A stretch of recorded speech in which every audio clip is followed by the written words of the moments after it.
Welcome, everyone, to another episode of the Health Made Simple Show. I'm your host, Dr. Bart. Today, I got a great topic for you. This topic is what I call the 4 Horsemen of Disease. With that being said, I will also tell you that I don't enjoy talking about disease and symptoms and the labels that we are often given. Even as healthcare providers, we often have to give those labels to people. I don't enjoy that because I never really feel like just labeling something is how we get a better outcome. Yet I'm going to talk about the 4 horsemen of disease. And these are 4 big boys. They are ones that, quite frankly, all of us, probably at least 85, 95% of us, if we are not intentionally avoiding them, we're headed directly toward them. We are going to have a collision course with at least one of them, if not more.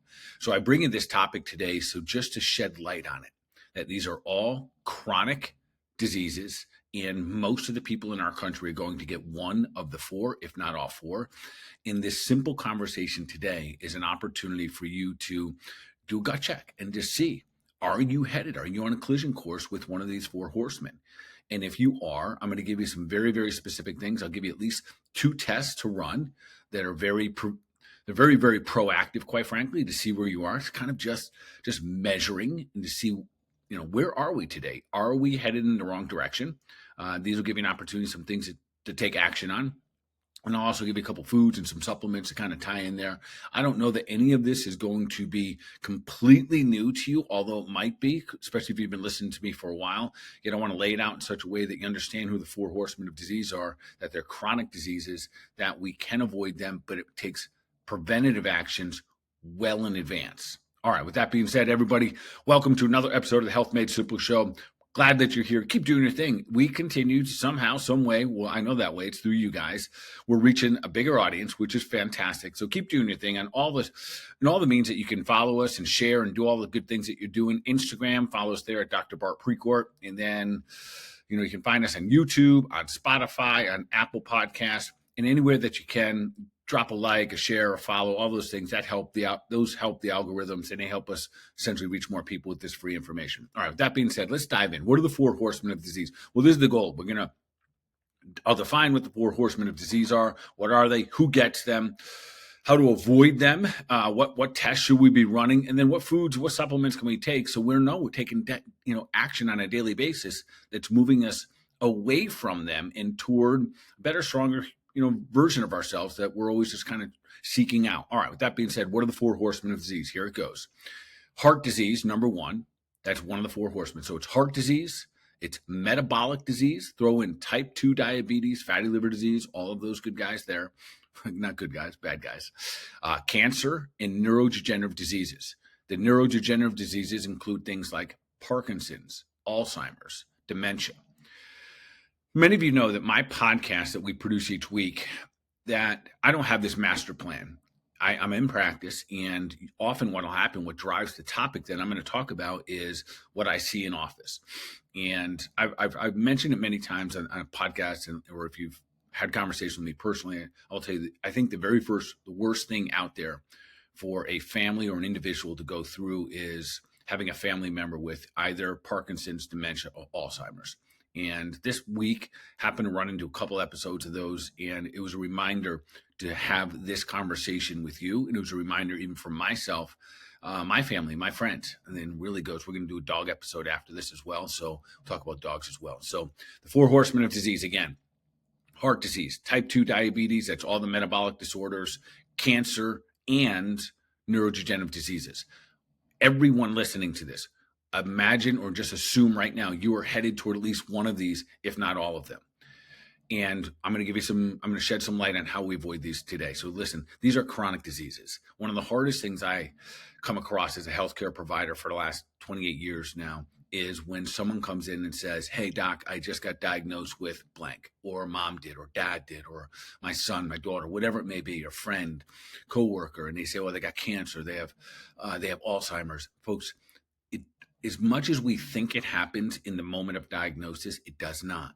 All of these that I just mentioned there, minimum are a decade chronically kind of building up. Most of them are 10, 20, 30-year diseases, bit by bit, building up in the body, breaking the body down. And I'm going to give you some tests today that we can kind of help interfere with that. That's the best way, and that's what I want you to think of. Like, how do we interfere with that process? How do we, instead of going the wrong direction, how do we straighten ourselves back out and get in the right direction? And what do they all have in common? There's a couple things. There's only one thing that links all four of those, and I'm going to explain that in just a moment.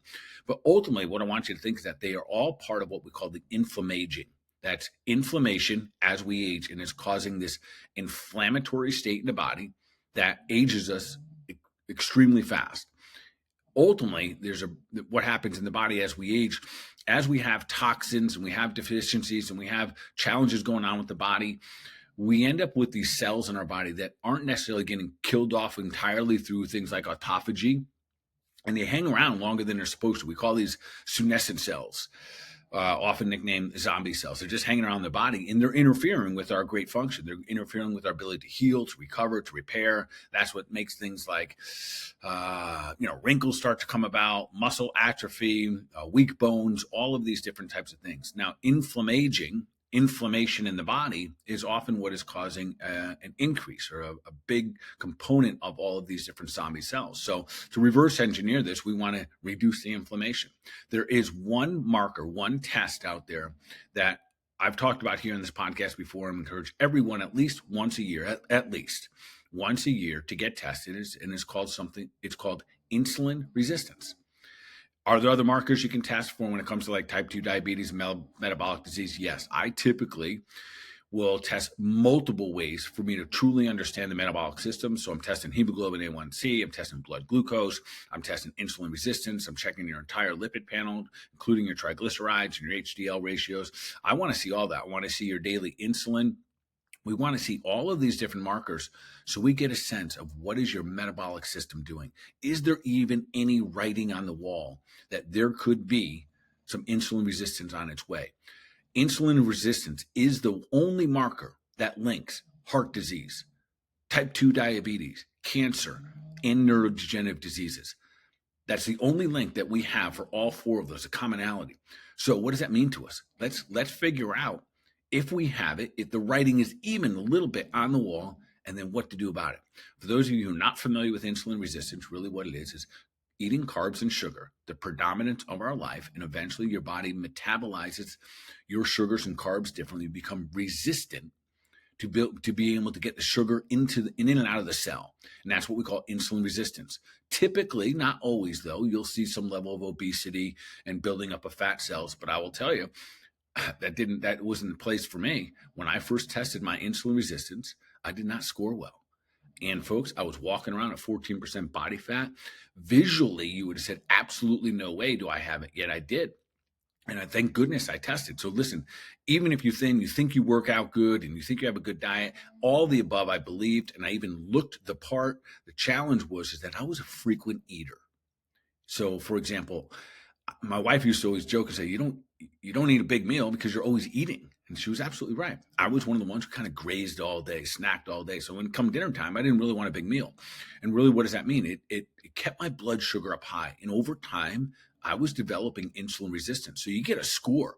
And I fell into the category of probably in the 50th percentile, which is not good in our country. You don't want to be anywhere in the 50th percentile, especially when it comes to insulin resistance in our country. Because remember, that's based on normals, and most people metabolically are not in good shape here. So I figured this out. I got the test. It kind of shocked me a little bit. How could this happen to me, right? And then I look back and go, whoa, wait a minute. How could this happen to poor little old me? Well, I grew up eating cereal for breakfast, and every day, pretty much for at least the first 15, 20 years of my life.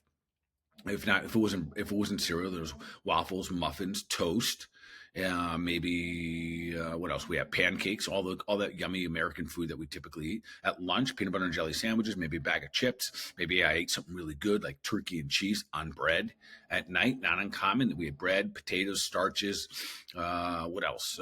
Pastas, all of those things, folks. So the majority of the time, we were consuming food, carbs, sugar, starches. 75 or 85% of our diet for most of our lives are just like that. So by the time I finally tested, they were not the foods I was eating.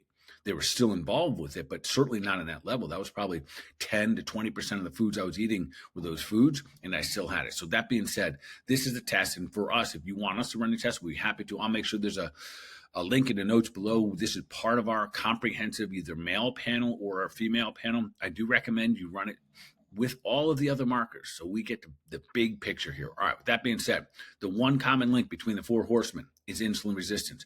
I want to go back a little bit and just talk about each one just a little bit. Heart disease. Unfortunately, this is still the leading cause of death in the United States of America, which frankly, and forgive me for saying it this way, it's kind of pathetic. It's a bummer, quite frankly, because we know more about heart health now than we probably ever have. We're not doing anything differently about it.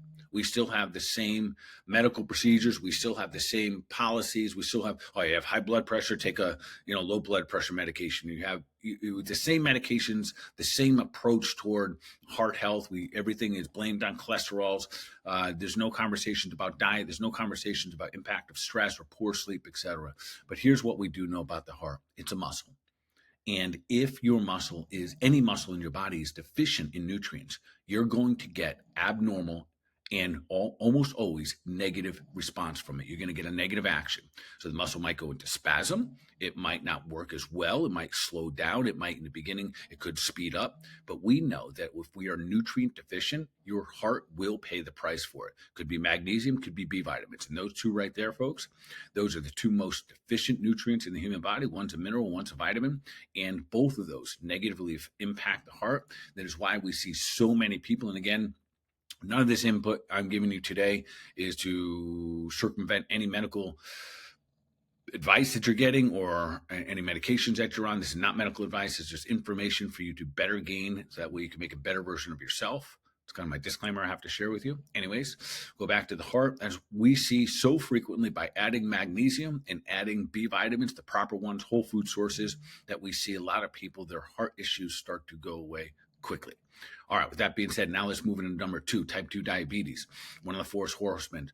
What do we really, what's the problem here? Again, it's too many carbs over long periods of time, hooked on them. So I'm shooting this podcast here in the beginning of December. I guess maybe it's December 1 now or almost there. Anyways, in January, we run a big cleanse. Why do we run a cleanse every January? To reset, folks. We have to have an opportunity every year. We reset the system. And that gives us essentially a new standard to start off the year. Because I understand, I'm a realist. I understand that as the year goes, sometimes we get off track a little bit. And especially during the holidays, we find that 1 out of 4 Americans gains weight during the holidays and they never lose it. They just add it on to next year's. We also know that there's a lot of stress, there's poor sleep. So having a reset and rehabilitate your body a little bit, phenomenal. If you'd like to join us, again, I'll put a link in the notes below. But having some set of resetting your standards, absolutely amazing. I think everyone in January should do something. And I know a lot of people mock the idea of kind of goal setting or kind of setting your year off and with planning and whatnot. I think it's a great idea. Anything that motivates us to get us rolling in the right direction. Momentum is a key part of being successful. So use January as momentum to build it up for the next year being your best year ever. Let's talk about cancer for a moment. I'm not claiming any cancer claims here. That'll get me in a lot of trouble. This is what I will say. Cancer is an opportunistic organism. It is looking for you to be very specifically one of 3 things: tired, toxic, or deficient, period. Very much just like a virus, where if you become tired, toxic, or deficient, your immune system will be less proficient in fighting off cancer in some way or another. Those cancer cells get opportunity to take over the next cell, the next cell, the next cell, and that's how the cancer grows, folks. So tired, toxic, and deficient. So here's the good news. How do we reverse engineer that? We get better sleep, we get rid of the toxins, and we make sure we have balanced out any of the deficiencies. I'm going to talk about a big deficiency in just a moment. Now I'm going to shift into the neurodegenerative diseases for a moment. This was the 4th of the 4 horsemen. This is really why I'm sharing this podcast today, because this week I saw a couple different cases where family members have now experiencing, Alzheimer's in both cases here. And it's a reminder to me, one of the worst things that I see, because the individual loses the ability to communicate, to share, to be part of a family, and yet the family members are left with this vessel. And for anyone out there, listen, my heart goes, I'm not trying to diminish anything. My heart bleeds for you if you are dealing with this right now. And I would say this, that prevent it do your best to try to prevent in yourself. There are things we can do if your family members or any yourself even have been in decline. Yet the biggest thing here is to prevent it. So that's why we're gonna again, I'm gonna give you a little test that you can do. It's a blood test that you can do. It's an at-home functional test that you can do. It's a little finger prick. You put a blot on a piece of paper. It's called an omega-3 test it, and all we're trying to do is determine what levels of omega-3s you have and what percentage of omega-3s you have in your blood. With that being said, we know that all of these, what is the link to insulin resistance? We know that sugar and carbs at this point have a negative effect on the brain. So we're considering all three of those, dementia, Parkinson's, and Alzheimer's, a type 3 diabetes, meaning too much carbs, too much sugar over long periods of time, down-regulating the brain itself, shrinking the brain, causing different types of plaquing and stenosis in the brain. So we want to avoid those the best that we can. How do we do it? We change our diet today, period. The hard part about all four of these, what I'm talking about, and this is where it just gets real, for the most part, there's no symptoms along the way, for the most part. And therefore, there's no pain that goes with it, none that we associate to this chronic 4 horsemen of diseases. We really don't see heart disease coming. You might say a little, high blood pressure. Oh, I've been on this medication for 10 years. I'm fine now. BS. It's not it. It means your heart has been down regulated. It's not functioning good for the past 10 years. If you have a little bit of diabetes or what we call hemoglobin A1C is a little bit high, the writing's on the wall, folks. This means that we're having a challenge metabolically on how your body is handling things like insulin, handling things like sugar and carbohydrates. So all of these are chronic diseases that are relatively asymptomatic along the way, where we're not, quite frankly, they're not giving us enough discomfort to make the change. So this is unique. For everyone listening to this, you got to find a place in your mind, in your soul, in your heart that says, you know what? I'm not going to wait for the pain to take the action today. And again, I've said it 100 times, and I'll keep saying that truthfully. Being healthy is not convenient. It is not comfortable. Often you're going to have to do some unfamiliar things. So those 3 things right there, when it comes to being healthy, absolutely, most of the time, to stay vibrant, abundant, and energetic, it's going to be inconvenient. Meaning that you're going to have to work out on a daily basis. You're going to have to get up early most of the time. You're going to have to do some unfamiliar things. As your life changes, as you get older, as your stressors change, you're going to have to keep tapping into new avenues. Maybe this year it's exercise. Maybe then it's a sauna. The next thing you know, you're doing cold plunge. The next thing you know, you're doing red light therapies, or you're using some peptides, or you're using some stem cells, or you're starting a meditation practice. All of these are the inconveniences of being healthy. And do they work? Sure. You got to just keep stacking them. So what I'm going to encourage you here is a couple things. One, don't wait. Don't wait until these chronic problems show up, because once they are diagnosed, I will tell you, so heart disease, we can still reverse that pretty good. Metabolic disease, same thing, we can reverse that pretty good, but there's damage done. There's definitely aging. You've sped up the aging process. No doubt about that. We can reverse engineer a bunch of that. The neurodegenerative diseases, folks, I'm telling you right now, don't play that one. That's Russian roulette. So do not play with, well, I think I'm just fine. Here's what we're going to do. So I don't want to skip over this. Here's what I want you to do. There's an omega-3 test. It is, I think we charge $70, $80, something like that. And I don't care where'd you get it from. Get a test. Prick your finger. Send it in. Get your results back. You want those results to be at least 8% or more, period. And you're going to say, well, doc, I eat salmon. I eat good fish. I eat some, eggs and butter and all that stuff. Great. Awesome. Then your score should be pretty good. Here's what I recognize. I test this on everybody. Nobody comes back good. Nobody. Why? Many reasons. A whole podcast worth of reasons, but I'll share with you a couple things. It's not necessarily just about getting rid of the bad guys. It's having enough good guys to deal with all of the bad guys and the requirements that you need in your body. So omega-3s help you with inflammation. They help you get rid of the bad guys in the body. They help you every time you exercise. They also help to create this balance between your omega-6s and your omega-3s. Most of your omega-6s are going to come from carbs, quite frankly, but even your good carbs, you can get them from like fruit, veggies, and stuff like that. Yet we need an abundance of omega-3s. And where are we going to get those from? In food? Probably the best 3 omega-3s, I would probably say that you're going to get sardines, maybe mackerel, salmon, maybe some eggs. And when I say that, be like, well, I eat salmon every now and then. Not enough, folks. How do I know? I test myself too. I was shocked the first time that I tested that my score was in the fives, and you want to be at least 8% or better. And is there research around this? Yes, there's over 30,000 documented research papers on the benefits of omega-3s, on most of them correlating them to all causes of mortality being lowered as you increase the amount of omega-3s. I'll say that again. More omega-3s, less correlation to all causes of mortality, meaning you die less for less reasons. So with that being said, omega-3 test, I'll make sure there's one link in below, and you don't have to use ours. There's a bunch of them out there. There's some that I like better than others, but nonetheless, very simple test. Measure it.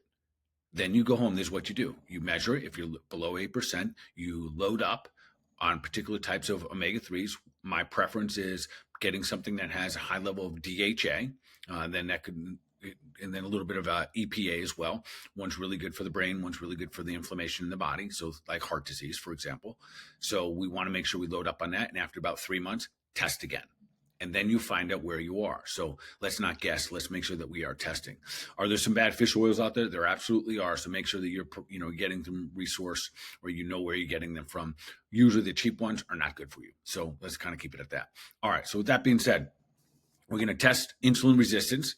My preference, if you do it with us, we're going to test the whole gamut. We're going to look at insulin resistance, hemoglobin A1C, blood glucose levels. So we are looking for anything with the writing on the wall. We're also going to make sure that we test the omega-3. That's an at-home test. Very, very simple to do. The 4 Horsemen of Disease, they are on their way, headed your way, unless you decide and take some actions to get rid of them. All right, let's talk diet real quickly here. The good news is this. This is not going to be rocket science. This is very simple, actually. How do we avoid a lot of these things that drive up insulin resistance? Whole food diets. What does that mean? Again, we're going to go back to God's garden. If it comes from a root, a plant, tree, if it walks in the garden, swims in the sea, then eat it. These are the foods that our body uses to make better cells, to clean out, to detoxify, to build things like essential amino acids that are going to come from all your animal proteins, essential fatty acids coming from, again, all your animal products. So fats, proteins, and if you want a little bit of extra fiber, you don't have to go over overkill on making sure that you have a ton of that stuff, but nonetheless you get some great antioxidants from your fruit and veggies. So have them as you want them. But that whole food diet, keeping things real, one ingredient foods, that's the name of the game. That's how we win this thing. That's how on a regular basis you're doing good. Might you need to tighten down even more? Probably, quite frankly. Why do I say it that way? And listen, I've been in healthcare for 28 years. I've probably been really good to my body for about the last 10. I've had great amount of knowledge and information, and I've been really good for the last 10. Most of you out there, you've probably been really good for anywhere from the last 1 to 3. Pretty good is not good enough. Pretty good in our culture right now is not nearly good enough to be a healthy, strong human being, and especially avoiding the 4 Horsemen of Disease. Pretty good is relative to a standard that is so low, it's kind of pathetic. So what do I mean by that? I'm going to kind of derail and go on a little bit of a rant here. Our standards right now kind of go like this. So why don't you just live a little bit, Doc, and have some alcohol during the holidays, or just have a little bit of cake and live a little bit. So our standards are now lower to the point where if you don't put toxins in your body, somehow, some way, people think you're not living. I got news for you, folks. It couldn't be just the opposite. How about live a little bit? How about flex the discipline and have that love, that compassion, that desire to be the best version of yourself? And maybe it's not just for yourself. Maybe it's for your husband, your wife, your children, your friends, your neighbors, your coworkers, etc. So our standards, unfortunately, are not quite high enough where we can say a diet pretty good in today's standards is okay. It is not going to avoid the 4 Horsemen of Disease. I will tell you again, like I said earlier, it's going to be inconvenient, a little uncomfortable, and unfamiliar at times. And every single moment of all that discomfort, hard work, and inconvenience, every single part of it is worth it. You're worth it. That's the beautiful thing about life, is that the healthier you get, the better you feel. I'm going to add this into that. I'm going to encourage you to do whatever it takes this upcoming year so you can walk around and say, I feel awesome. It's taken me a very, very long time to ever be able to say those words. I feel awesome on a day-to-day basis. I'm no spring chicken anymore, so I'm 55. Well, I guess that's pretty young for a lot of us. Nonetheless, move in the direction of being able to wake up and say, I feel awesome today. I would like to say I run into a lot of people that do that on a day-to-day basis. I don't, though. And that's okay. I understand. I didn't do that for the majority of my life up until this last couple of years. I had to go through things like fixing my gut, which is massive inflammation, right? So if you have gut issues, so I'm going to keep going back to that. If you have gut issues, creating massive inflammation. If your diet's off, massive inflammation. You're not sleeping properly, massive inflammation. So the list goes on and on. So do what you can to make this year one of the best years coming up. And the way that you're going to do that is paying attention. Do some tests. Let's make sure that we are not headed in the direction of a collision course with the 4 horsemen of disease, which are the heart disease, type 2 diabetes, we'll call that metabolic disorder, cancers, and the neurodegenerative diseases. All right, folks, with that being said, I think I talked on diet a little bit. Eat whole food diet, omega-3s, make sure you get fish oils. Most of you are going to need about 2 grams a day. Most people do not consume that much, but the best way, test, find out, and then retest. All right, folks, with that being said, keep doing your thing, keep sharing it out, keep doing your thing in the sense of listening, learning, level up, experiencing, taking action, keep doing those things that you continue to have a grip on, kind of to some degree in control of your health. And of course, continue to take deliberate action for your mind, your body, overall wellness. You gotta be awesome.